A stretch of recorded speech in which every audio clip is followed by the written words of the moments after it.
3 mesi per stilare un documento con le richieste delle regioni per la semplificazione delle pratiche amministrative. Parte dal Veneto il tentativo di Stato ed enti locali per sburocratizzare. È siglato un accordo con il ministro delle riforme Elisabetta Casellati a Palazzo Balbi per individuare le priorità del Veneto. Ha parlato di burocrazia come stalker dell'Italia.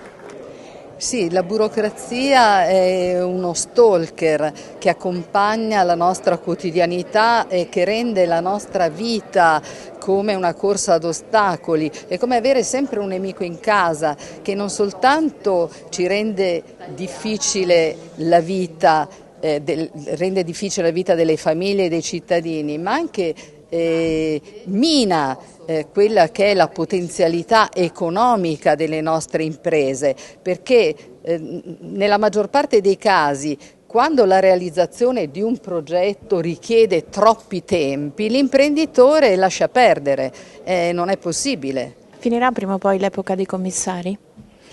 Ma i commissari sono il segno di un paese che ha delle difficoltà. E del resto questo è un paese nel quale ovviamente l'ufficio complicazioni affari semplici pesa e quando devi far veloce ti nominano il commissario, così è accaduto col Covid, è accaduto con l'alluvione, con il terremoto, con tutto quello che poi prevede il buon senso, cioè la velocità.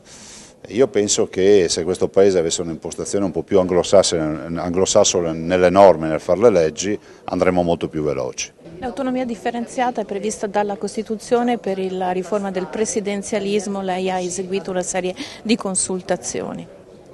Sì, per l'autonomia differenziata probabilmente ci sarà questa presentazione di un disegno di legge che poi andrà in Parlamento, in Consiglio dei Ministri, probabilmente dico giovedì, non abbiamo ancora l'ordine del giorno.